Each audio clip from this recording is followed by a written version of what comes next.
Good afternoon, my villagers. How are you all today? I tell you, I'm still in limbo, a state of total dismay since I saw you last. Trump has done so many things. You've heard the latest, I'm sure. Our President of the United States, one would say the most powerful man in the world, took the time out of his busy schedule, most demanding job on the planet, which he should be tending to, all the necessities that we have in this country. And what is he caught doing aside from hiding that Epstein file? He's a fixing President and a First Lady Obama on a body of apes.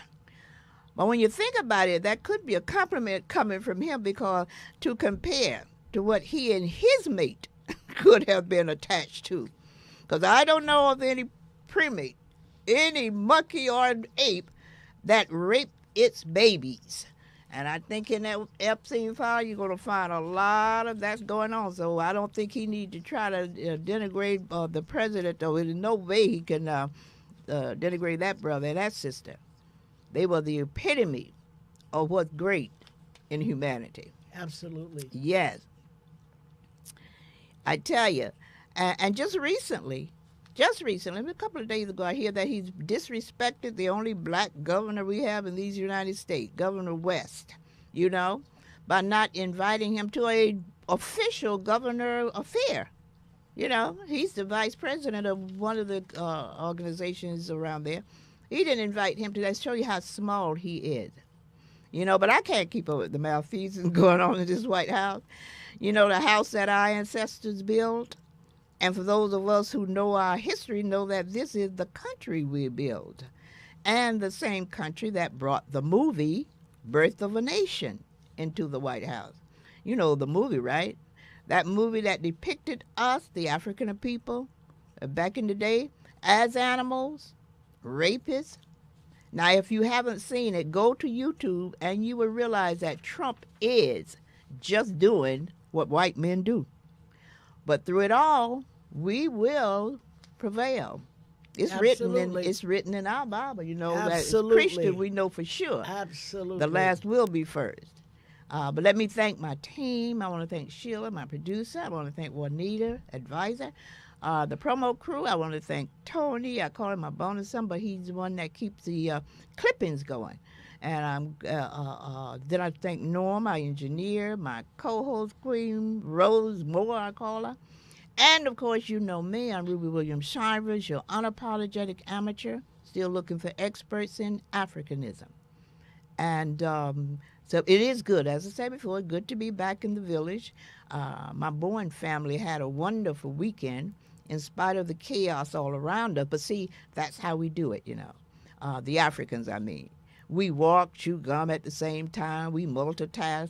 I think you call it that. And we remember, while Harriet Tubman was freeing us from captivity through the Underground Railroad, we were making music, we were creating the arts, we were developing culture, producing inventions. See, we don't stop. They just need to stop thinking that they can destroy us, not by hook or crook, because God got us. Absolutely. Yep, so we move on. And now, keeping with my ability to move on, this family, I celebrated a birthday this weekend, my daughter, Stephanie, and she was blessed with this contraption. She sent me the name of it. I didn't get a chance to put it on there, but it's one of those, it's called, what is it called, where you put it's like you, glasses you put on.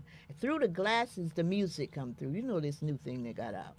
Oh, I'm looking to buy the one where you can take pictures. No, they take pictures. You can hear music. You do a whole lot of stuff. So it's programmed with the phone? It's programmed with the phone, and it's a new instrument. Technology is something else. It's something else, but I guess it was the same back in the day when the first car came on. Exactly. The same. Exactly. There's always new thing. And I guess some generation didn't know about the automobile, as I said, until they saw it running down the road, That's right. So there's always going to be something new. And of course, we celebrate another young man going to the Air Force. The son of my bonus son, I call him Tony, which makes him my bonus grandson, right? Along with my nephew, Nasia, who's already in there. Keep all of our young people, please, who are in the armed forces serving a country that has not yet learned how to serve them. And honor but them, we are working on it and honor them. Yes. Let me make some announcement here. You all remember my latest book. Let me pick this up a minute and show you. I came in a little bit late. My latest book, What's in a Name? That's the latest, and it's my first children book.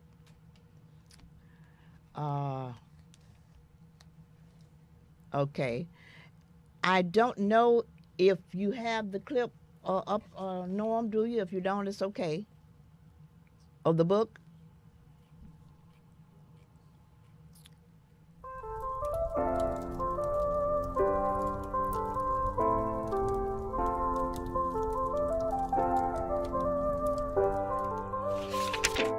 Sticks and stones can bruise the skin, but words go deeper, they sink within. A whisper soft or a shout so loud can lift you up or break you down. A single word can feel like rain, wash away the deepest pain, or it can burn like fire inside. Oh, no one can see from outside.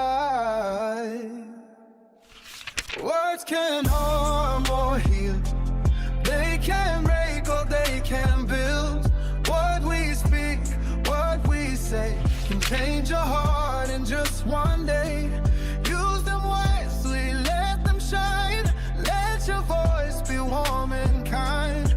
Every word is powerful and real, because words can harm or heal.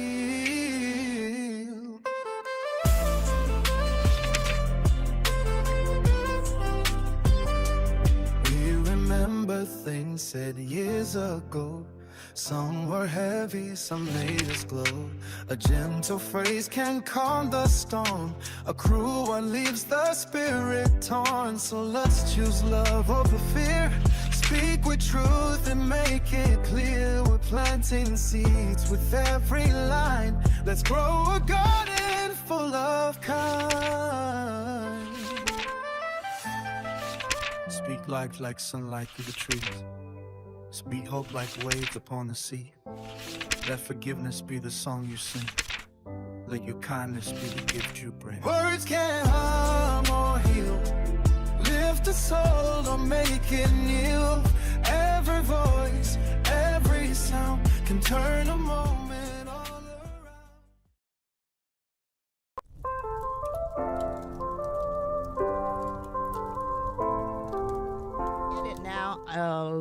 Barnes and Noble, you can get it, well, Amazon. And I understand that someone has some issue with when you put my name in, so be sure to say Ruby Williams Shivers, not just Ruby Shivers, Ruby Williams Shivers. I think that may be the issue. But just what I want you to do too is call your bookstores, even if they don't have them in there yet. That will remind them that they need to get them in. Barnes and Noble, you can call your library, wherever you get your book. But always be conscious, because that's the only way books going to get to our children. Get them in the outlet. Now everybody's been asking about the illustrator. Well, that's Miss Sabrina Crumpton. Her name of her organization is Almaty. Yeah, Almaty Works, and it's AW at AIMITE FE Works, WORKS.com. Again, that's, I think it's AW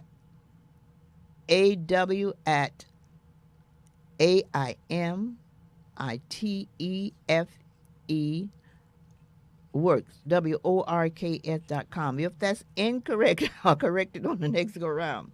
Now, she's extremely busy. When I say that because she's doing my last two books, and Damaged Goods, Made in America. You know, I told you all I have that one coming out, and the memoir to my unalive son, Bland Rahi, and Black Males Everywhere. But she would still like to hear from you, and because so many of you, when you saw the book, asked about the illustrator. And I asked, I said, why you didn't put the name in the book? You know, I guess she just didn't think of it. Now, just to remind you that the Martin Luther King celebrations are still going on, and I thought that I know Larry Ham had sent me some information. I was going to bring it to you. Failed to do that, but just check his Facebook, Larry Ham. Rose, now I understand you had an interesting weekend. What you got coming up for the kids, and what happened with the weekend? Staying warm is mostly what I did. All right. And enjoyed myself, but I was invited to go to a show, and I had an amazing time. In these troubled times and these uncertain times, you need to get away. So a friend of mine thought I needed to get out the house. They were absolutely right. Okay. And I went to a comedy show, and we laughed, and we laughed, and we laughed, and we laughed. Okay. Who was the comedian? Lunell. Oh, well, then I know That's you my laughed.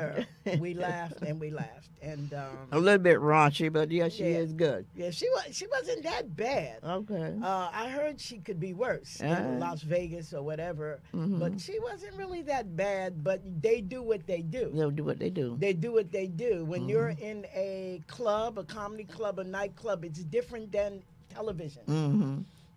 You could be more loose. Yeah. And so it was, I tell you what, I laughed and I laughed and we laughed and we laughed and we laughed. And it was just a great show. She's beautiful. She's very talented, and a promoter of all young Black women and Black comedians. Absolutely phenomenal she was. So, yeah, that's how I spent my weekend. And then, of course, the next day we had... our church had Hampton University's choir. And they were, there's only one word to describe them: divine. Fabulous. Divine. I have never, they did the Black National Anthem. I have never heard it a lot of people say that. That rendition was just terrific. A lot of people said they did the Black Anthem in such a way they've never heard it. Never heard it before. It was just out of sight. sight. They were two words: phenomenal. Divinely. Yes. Yeah. Phenomenal. And there's no more that you can say about them. Right. Other than it was wonderfully inspiring and a blessing. Exactly. Okay, so now what you got coming up for the kids at the end of the month? Oh, I was going to make it a surprise, but since you can't hold it, right?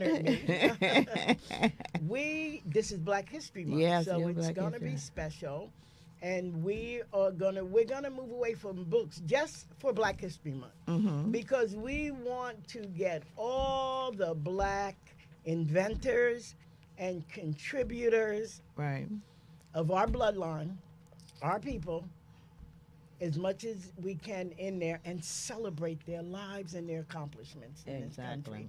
And the most important thing is so our children will know that they can aspire to be anything that they desire. Excellent. You know, we say, and I repeat, that this is Black History Month, but you know, we celebrate Black History every day. That's what we do. Better believe it. And speaking of the great month, this is February, Black History Month, the shortest month in the year, but it's due some of the greatest people. And I had a list of all the birthdays of the different ones, and I left it, and I don't want to misquote anything, but I do know this is the month that our brother Malcolm X was assassinated too. And let me see. What's else great about this month? Oh, my birthday in this month. Happy birthday. That's well, right. no, not yet. But I know. The 21st. It's coming. A great day in the universe. You know what but you know, the question now is, when people are asking more now than ever, when are you going to sit down? You know, When is going to relax? I'll answer it for particularly, you. Never. Particularly from my family. You know, some of them are imagining me in this rocking chair surrounded by my 11 grandchildren and great-grands, at least until Trump stopped acting crazy or until I hear that voice of God saying, come on home, my child. I ain't sitting down. That's right, Ruby. So when someone asks me that now, my answer is when Jesus stopped being relevant. Now, never should I I'm not comparing myself to Jesus, but to say that he is a great example, the perfect one to try to emulate.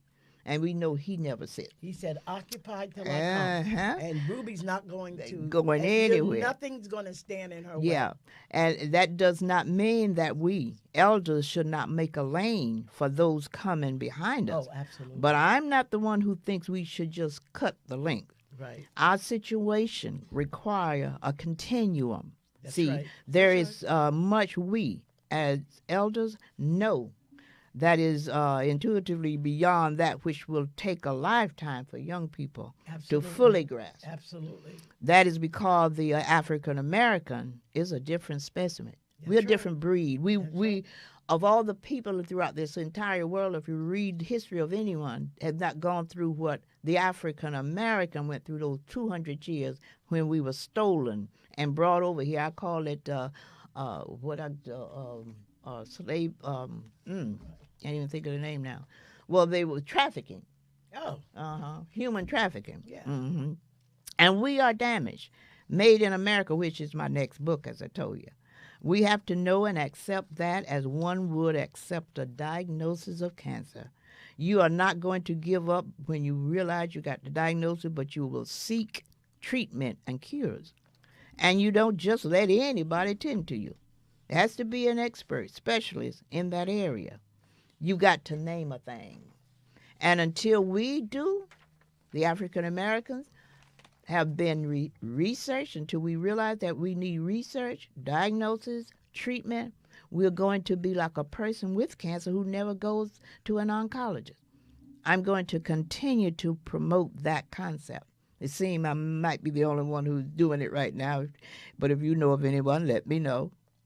So for those who ask, when will you sit down? I'll say, I will continue to keep my rubbing alcohol. I'll keep my blood pressure pills. I'll try to remember what day I'm waking up to and maintain my line of communication with the controller of all things. He controls all things. The Almighty, the Most, the Merciful, everlasting God. That's right. By grace, he said we can do all things. Because believe me, we are going to need some divine intervention. Yes. But in the meantime, a quote from our ancestor, Brother Joe Madison, when he asked us mortal, what you going to do about it? You know, the answer for me is, if the village remember, I reached out to my white sisters some time ago, asking the question, what's wrong with your men? But we are going to keep begging their women, their mothers, their sisters, their daughters, to look into that. What's wrong with your men? And we've been getting some real good feedback. I don't know if Norm has that piece. Oh, I hope he does. No, did Tony send you that piece? The white brother who's making the statement? Let me see, which piece is that? Which piece could that? Yeah, maybe that. No, this is not America. It's not.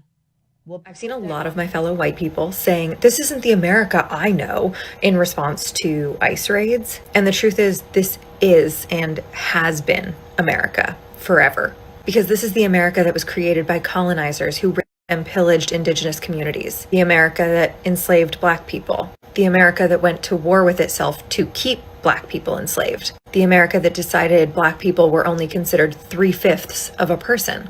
The America that caused the Trail of Tears. The America that implemented Jim Crow laws. The America that Nazis looked to for inspiration for their race laws. The America that turned away Jews at the beginning of the Holocaust. The America that forcibly relocated and incarcerated Japanese Americans. The America that demonized every Muslim person after 9/11. The America that blamed COVID on Asian Americans. The America that uses the prison system for forced labor. The America that celebrates police officers who kill Black people for the crime of existing. The America that is now kidnapping children, killing moms, and tearing families apart. This is the America we live in. The America that rewrites history to make ourselves the heroes, ignoring all the times we were the villains. So before you say, this isn't the America I know, this is the America you should know. And until we can all come to terms with the truth of America's history, we can never make meaningful progress. I've seen a lot of my fellow white people saying, this isn't the America I know, in response to... Excellent. You see, when you ask, you sometimes it's given unto you. I'm not sure she responded directly to my request, but she responded, and that is a solid request from a white woman talking about. Because I tell you, when I began to think, and I think many of us haven't gotten to that point yet, we still using the term, I'm just as good as they are. That implies that you think they're good. You got to know who they are first. And that's not just arbitrarily condemning. That's true. You see it every day. What's happening, particularly under Trump's administration, is so clear now. It's so plain when it was maybe not that clear and that plain before. So it's not us creating the image.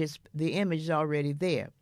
And some of their own people are questioning what's wrong with grown men, established men, educated men, moneyed men that will go around treating other people in ways that have no sense, makes no sense, first of all, unless you're just evil to the core. Because the other folks are not hurting you. They're not in your way.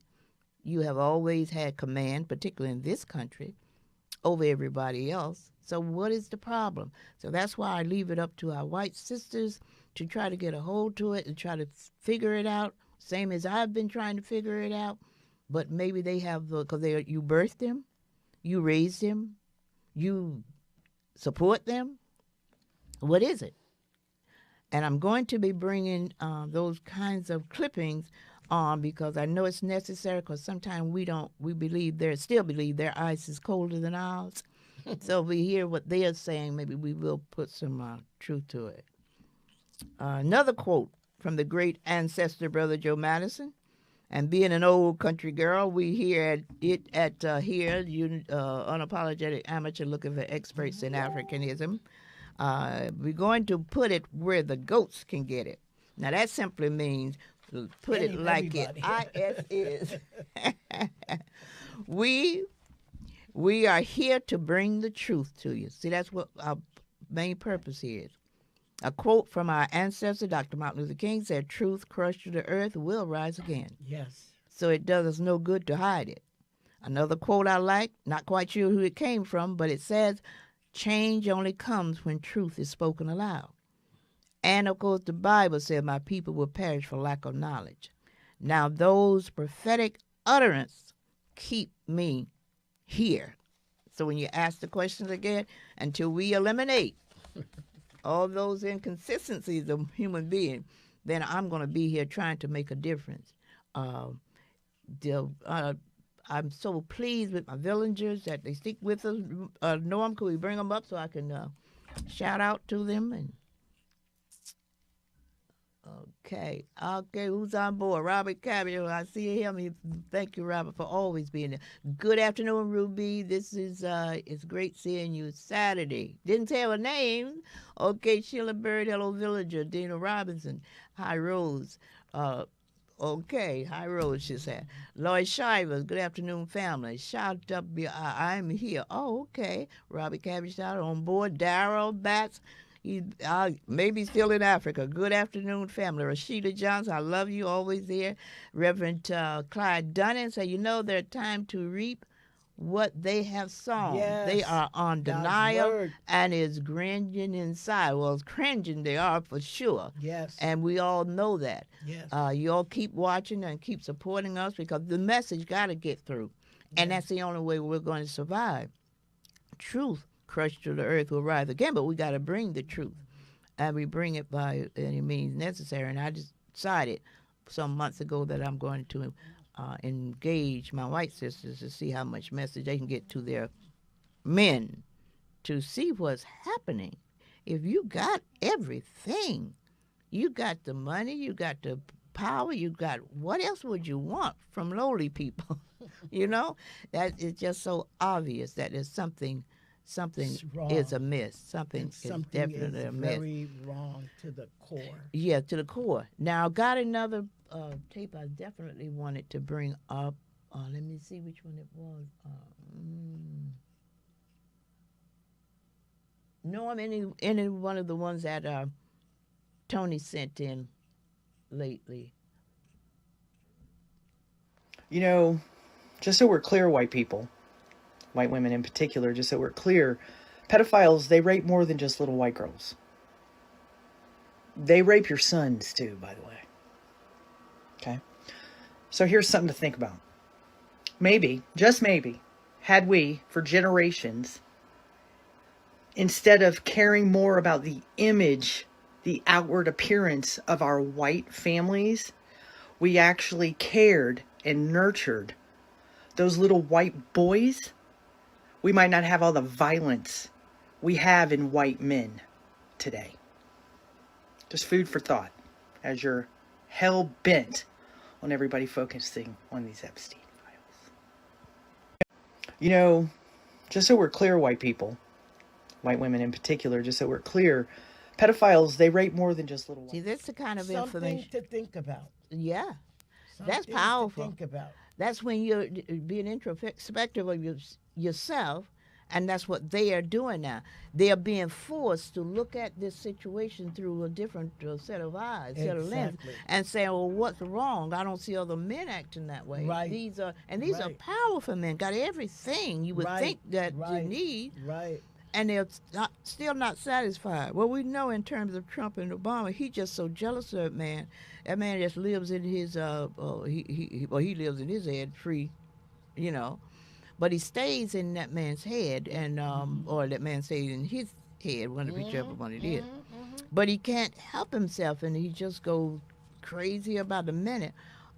It's something that all of us, most of us, or many of us, reject, but to the extent that the ones of us who've been here long enough just see the country repeating itself. But it's nothing new.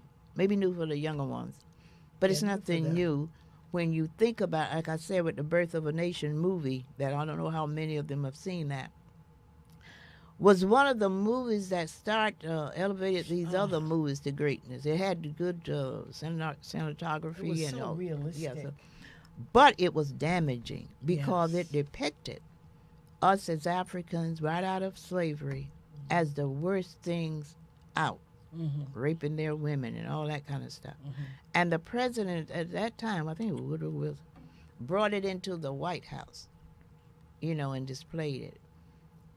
So we've always had the government like against us. Right. But it was always a pretense somewhere, but it's no pretense anymore. And it wasn't true. It was propaganda. Well, propaganda, but that's how they've done. Lies and tried to demonize exactly. us. That was the method by which they got us out of Africa. It wasn't just Ku Klux Klan type regular folk. Right. These was academicians. These were people who had the academic background for other folks to believe them. Absolutely. Their scientists were saying that black Africans, they went over there and saw the greatness of the African person.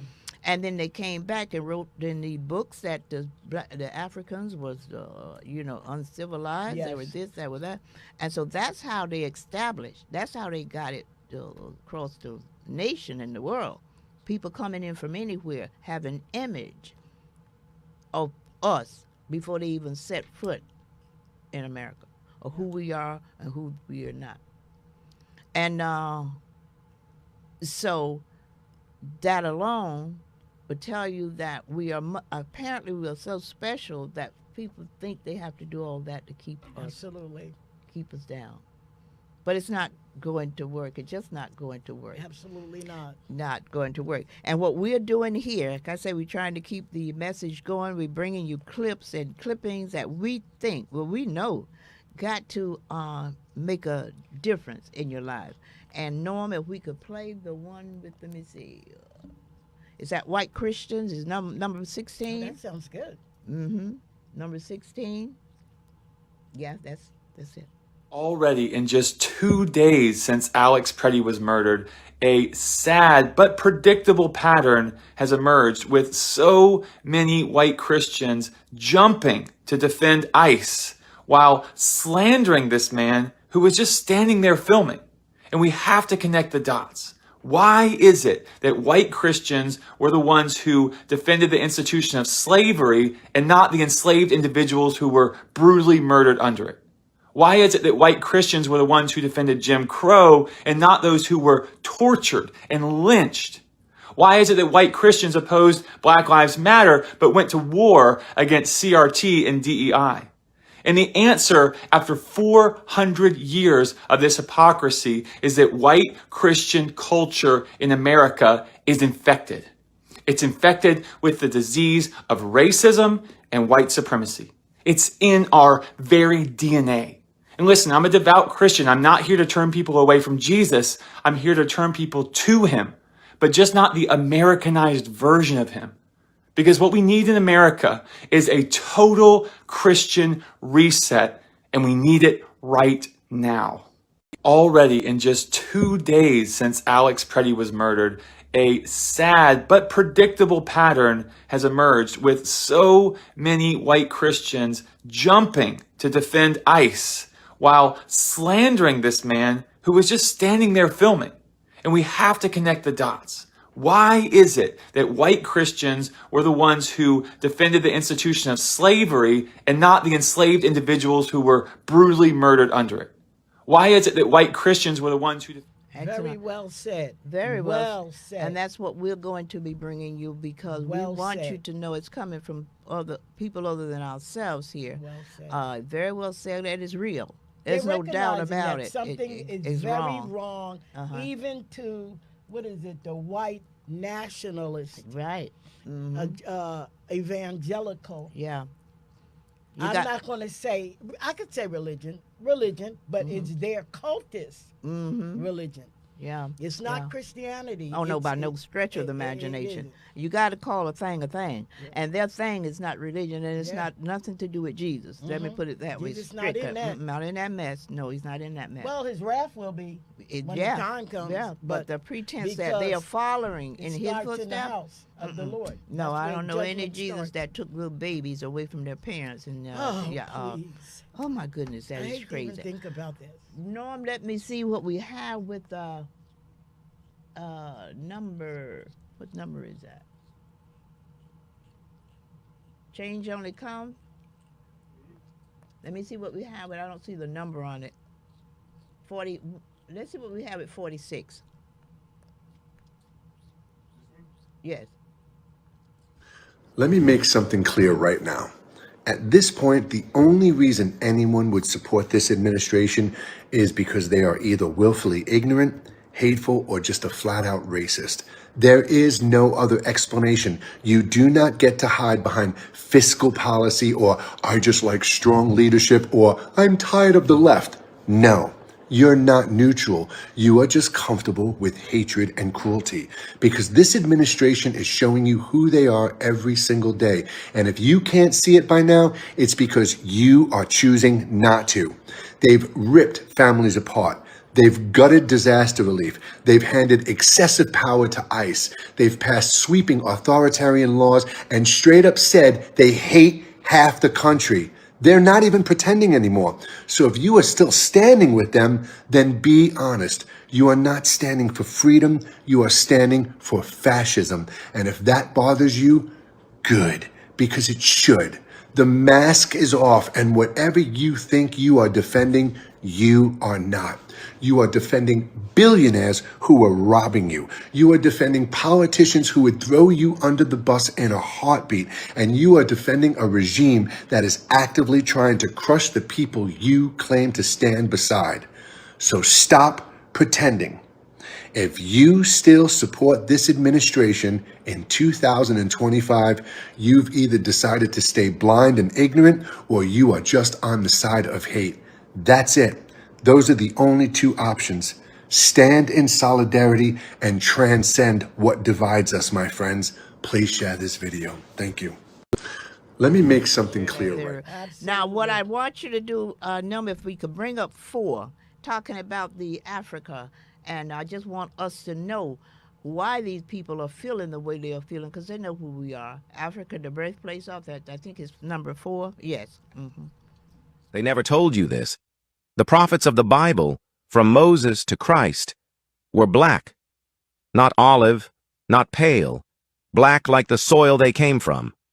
Let's start with the truth they buried. Egypt, Ethiopia, Israel, all part of ancient Africa. The people who lived there weren't Europeans. They were people of the sun. Moses was mistaken for an Egyptian because he looked like one, and Egyptians were African. The prophet Jeremiah said, "Our skin was black like an oven." That's in your Bible. Jesus was born in North Africa, fled into Egypt as a child. Why? Because he blended in. You can't hide a white baby in Africa. Every image you've seen, the paintings, the movies, the blonde angels, were made centuries later in Europe, not to tell truth, but to control it. The Bible's story didn't begin in Rome. It began in Africa, among people who carried the same melanin you do. Still watching? Comment truth, and follow for more hidden history they tried to whitewash. They never told you this.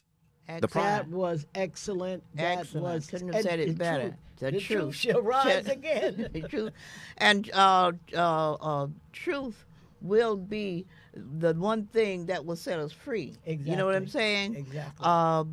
That's why I'm anxious to get my next book out, Damaged Goods, Made in America. A young man I interfaced with on Facebook last week. He may be listening. Hope so. But he was questioning. I just wanted to know where did I get the title and what was behind the title. You remember? Yeah. Well, what is behind the title is that until I use the thing, we got to call a thing a thing. Right. And until we call what we went through for 200 years something other than slavery, because if we make the comparison, or we want to use that word slavery, people get confused. Because there's been slavery all over the place, still slavery. There's been biblical slavery, but none to define, none to describe what we went through. So if that's the case, then we need to change and redefine. We need to be like our Jewish friends. There's no one that can claim a Holocaust before they get upset and say, no, that's what we went through. Right. Because the name of thing, a thing. Right. And so when our young lady, Dr. Amma, can't think where she's from now, but she created the word, she didn't create the word, she got the word Maafa, which means in Kiswahili, the worst of.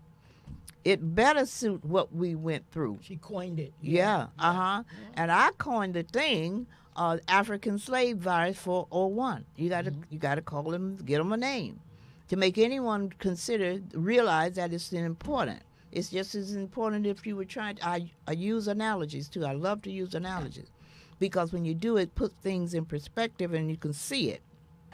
And you can't erase what you see there. So when I say the African slave virus 401, you can compare it to that virus that came in, unbeknownst to any of us. I mean, it's not something that we hadn't seen in any of our lifetime, hadn't even read about, that pandemic. And when it happened, many of us knew early on that it took more than just an average person, and not just an average person, it didn't take a PhD person to give us some answer behind that virus, because it took people who had studied viruses, the virologists or whoever, the epidemiologists. But it wasn't me, it wasn't you, it wasn't a person who studied law, it wasn't a person who studied cardiology, it was a person who studied whatever they were studying about around the virus. That's how we have to see our situation. Unlike any other group in the annals of history, there's never been any you read about, thought about, heard about, that went through the processes of what we went through when they snatched us from our homeland. They didn't just snatch us and bring us over here and make us work. That wasn't just about the work.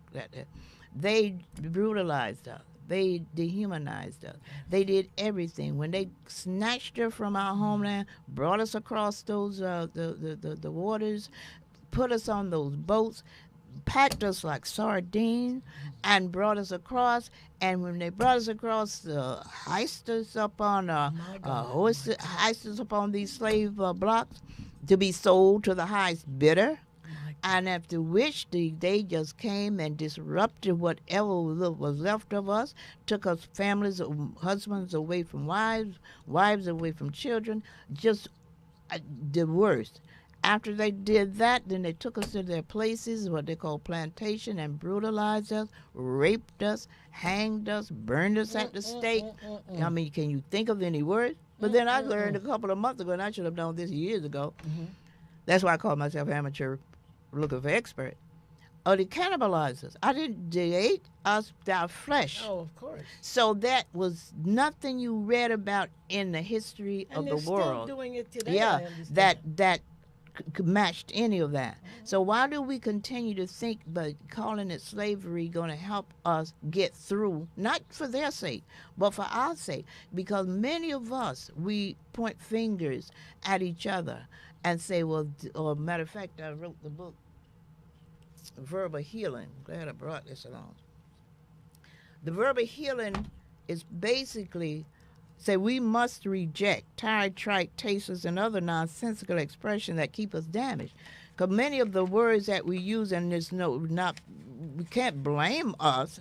I have the two words in my two expressions in my other book, Why Shouldn't I Cry, that we should take be conscious of. Excuse and explanation. See, we like to use excuse a lot. You say, well, whatever we are about or what we are not doing is an excuse when you try to explain. When I try to explain that there's a reason, well, that's an excuse. No, it's not an excuse, it's an explanation. Excuse is when whiteness is your background. Explanation is when slavery is your background. Because you don't know what our situation would be had we not gone through that period. Absolutely. But you do know that white folks, they can be in the Appalachian, they can be the worst in the world, and they can become president of the United States. They don't have an excuse. That's what I'm saying. They have no excuse. They have it all. They took it all. There's no more. And we got to be conscious of that in order to get through what we are, like I say, damaged goods. We are damaged, not that we damaged ourselves. But if you're in a situation that what I just described is on you for 200 years, not talking about the last 200 years of, how it transfers, generation to generation, intergenerational. Just the 200 years put us in a position that we, just like that virus, we need someone now to come in and assess us the same as the virus was assessed. So they can come up with diagnosis, they can diagnose, they could treat, and possibly create cures around it. But like any other major catastrophe, it's set aside in a way that it's in universities, colleges. You get dissertations around it. You have to study it. Right. Well, that's what we should think in terms of someone not just speaking off the top of their head, but someone who we say in this particular environment, studying what we went through specifically, and that would make a whole lot of sense. The only sense I can think of that could get us through what we're going through, because many of us really, we don't know, we mean no harm, but when we use words like, I hear this a lot now, since this whole thing is going down with Trump. Well, the Haitians, they don't like us, and this one don't like us, and Nigerians don't think they're black. Well, I guess they don't, because they are under the same damaged situation that we all are under. Absolutely. And until we can get to a place where we have great experts and people out there who have studied. Dr. Gigora, I talk about her a lot. Her book, Post-Traumatic Slave Syndrome. Dr. Francis Cress Welsing, the Welsing paper. We got Dr. John Henry Clark and those who have done great things. So we have the expert, but now these experts, as a college, you can have different people who've gone to different schools, whether it's cardiologists or wherever, but until you get them together under umbrellas that they study together, they create, then you just whistling Dixie. But that's what's happening with us. We got to get to a point where we need, this needs to be concentrated somewhere where people get together with these expertise and study it, that they can come up with answer for us, what ails us. Because I know you're familiar with some of these sayings here that I wrote this, how many years ago? 20, these. That long? It was, let me see, this book came out in 2000. 24 years ago. Time is moving. Time is moving. So, but it's the same then as it is now. See? It did not change. Because we still hear the same thing. We are our worst enemy. How many times have you heard that? Black people don't stick together. We're still saying stuff like that. Black folks are like crabs in a barrel. Well, all over. See, the thing we fail to realize, we all in a barrel. And when you feel me clawing, it's not clawing on you, trying to keep you down, trying to get out. So we see it from that perspective. We won't always criticize each other. And another thing we miss, they're outliers in every group in a situation. But we wouldn't even know how to discern if this is an outlier because we haven't been studied. Yeah, go on. I want to share something. Since you introduced me to this book, and then there was a young man I believe he was your nephew. He wrote a book on words. Oh, yes. Yes. And I've been wondering how the children and I can present that. Okay. So it's been laid on my heart to study entomology. Okay. And when you it is so, everything, listen to me, I want to say this briefly. Everything has a spiritual root. Okay. So Hebrew, and then I can't think of the other language, but the last one, Western civilization language that came over, was Latin. But I said all that to say, in studying entomology, and I'm studying it formally now, it's important. Yeah. This book is so important. The book the young man took is so important because it has a spiritual root. When you say spelling, it puts a spell. So you have nothing was named arbitrarily. Everything had a reason, intent, and a purpose. And they did this deliberately. Yeah. Okay? So that's why this book is so important, Ruby, because until we understand that everything has a spiritual root. When I say I'm broke, I'm cursing myself. Life and death is in the power of the tongue. Yes. So we have to stop and consider what we say. I've changed so much.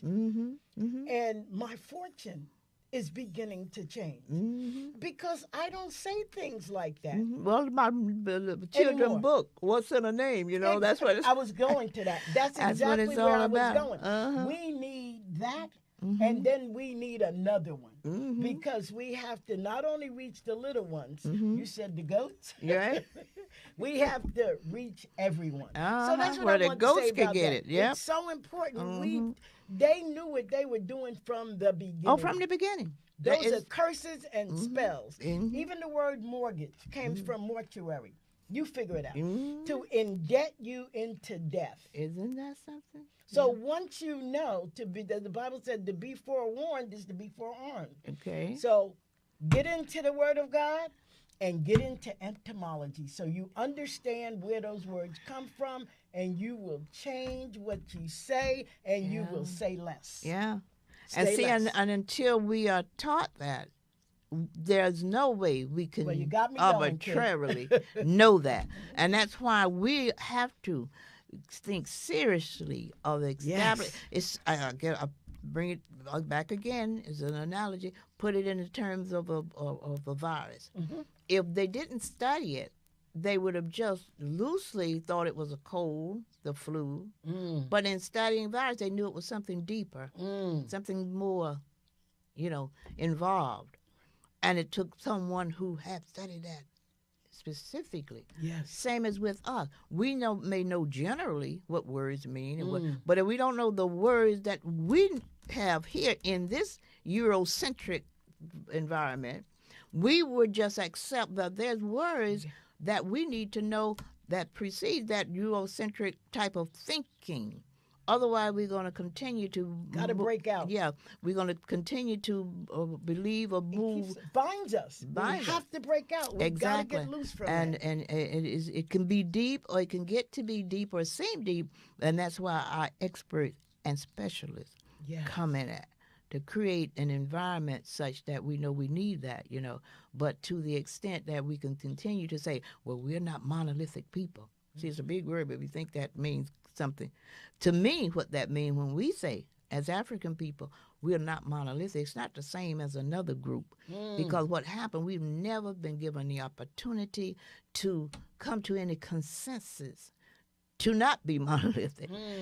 What we need is consensus. They wouldn't allow us to get together on any terms. And when they saw us getting together, they find quickly a way to sabotage it. Whatever we rose, they quickly destroyed it. So to the extent that we need to be a little more monolithic than what we think we are, because unless we have gotten together to come to some kind of consensus of what's going to move us forward, like the other groups do, you have groups who go away, the Bird Society, that evil group, but they go away yearly, whatever, semi-year, to decide on what their projection going to be. Then they come back, and they may not be monolithic once they come back, but they have come to a consensus before they left there. And the Jewish organization, they got B'nai B'rith, all kinds of organizations around. Now, somebody can get confused and say, oh, well, you got the NAACP. No, that's not the organization I'm talking about. That's the organization infiltrated with other people. Some of them was created by other folks, not our organization. I say this again, the closest thing that you can come to an organization that is controlled by us and do go away with in consensus, like the Nation of Islam. Now, they've been doing it for years. And so that's what we need on a large scale. We need groups that will go, create, establish places that the educators, the experts, the specialists can get together and study this particular thing. That's right. And until we get that, I'm just going to have to continue to put that through as best I can. So one of these days, I met a young lady yesterday. It was at her funeral, but it was a great conversation. I can't think of the name now, but anyway, they have a podcast. And oftentimes when you're into a conversation like this, people don't always get it. Yes. But this lady said to me, I was there for about 3 or 4 minutes. I was telling her what we were doing here. She said, well, a person may not get it now, but 30 years, I hope it's sooner than that. Oh, yes. But she said, but 30 years, they'll get it. And I said to myself, well, at least she knows that it's something to be gotten. Substance. Something. That's what satisfies me. That's why I'm never disappointed. People think that I get frustrated. So I don't get frustrated because I know it's not up to us, the amateurs, to have this information. One of these days, our experts going to come up, they're going to click. And you know what another thing it reminds me of? The organization, I keep going back to them because I respect them. I'm not a member of them, but I do respect the Nation of Islam tremendously. I think about the person who created, it came through on Elijah Muhammad. They say he was, 4th grade dropout? Oh, yeah.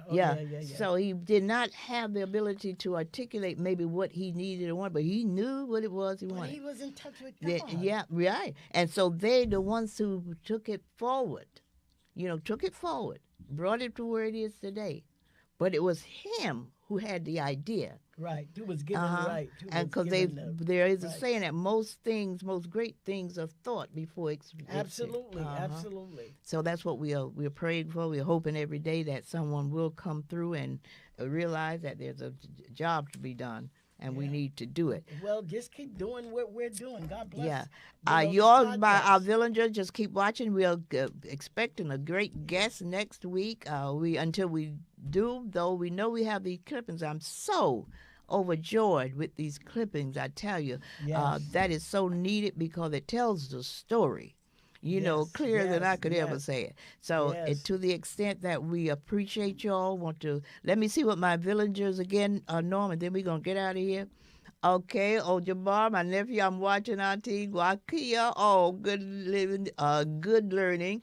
And Reverend Otis say, they're time to reap what they have sown. Okay, we saw that before, but that was great. They fears coming together. We're learning who we are, and we are dismantling all of the lies. The truth will make us free. It sure will. Okay, I'm so pleased that you all are still with us, still watching, and have been edified. It's certain things that we have said. Just so pleased with that. Now, to the extent that we'll see you all next week. Yes. If God willing. Love you, my villagers. Love you. Thank you for the support. And remember, we have Cash App. And we have the money. Let's just look below. Yeah. And I appreciate you all. I'm going to send you my thank you card for those of you who've been sending, and I sure appreciate it because we really, really appreciate it and love you that you think enough of us to want to continue this. And it's not only support, it's a seed. Yes. It's a seed. Seed planted. Yes. Thank you. Goodbye.